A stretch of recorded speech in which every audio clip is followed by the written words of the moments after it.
Mr. Phillips, you say that the opposition has been blindfolded by the government when looking at this budget debate. Why do you say that?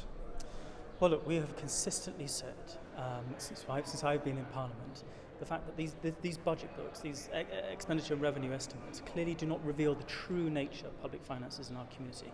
And I took the Parliament today to a number of examples where you can see that the people are not really shown the real, true, accurate figures.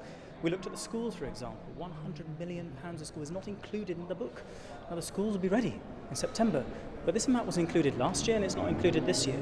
And if you look through the number of projects that the government intends on completing over the years, that they're listed in the back of the book, which show a nominal amount of £1,000 attached to each of them, which is completely ridiculous and demonstrates that there is no clear picture as to the true level of debt, what the government is spending in our community. What we do know, of course, is that we're spending significant sums, so £56 million a month the government is spending.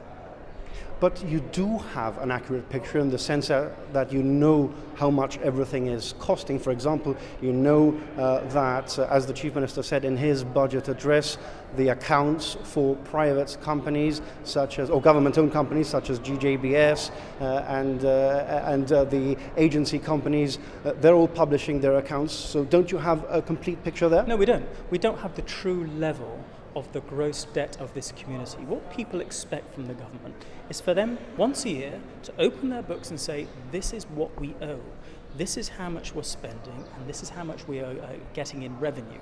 That's what the government should be transparently and openly doing, and we cannot see it. There's a web of companies, a web of structures, and now the government have recently announced that they're selling off 50% of the affordable housing sites in Gibraltar, Waterport Terraces, Bayview, Mons Calpe. They're selling 50% of their interest to institutional investors.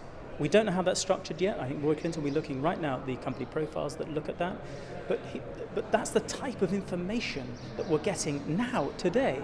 Whilst the book that we were sent 2 months ago simply sets out figures of how much each department is spending and how much it will cost moving into the future. But as you say, you don't know what that is yet in the terms that you haven't seen it, you haven't seen the details yet. So are you perhaps jumping the gun and being critical before you've actually seen the details of it? But look, we cannot see the £100 million that's spent on the new schools. That is not in the book. The amount that's reflected in the book is... But I'm talking about the sale of the 50-50 homes. Yeah, what they're saying is that will generate the minimum amount of £165 million on terms to be agreed. We need to see those terms, of course, to properly analyse what that's about. But it adds to the debt of the government. Adds to the £300 million mortgaging of the housing estates, another project, £400 million parked in credit finance.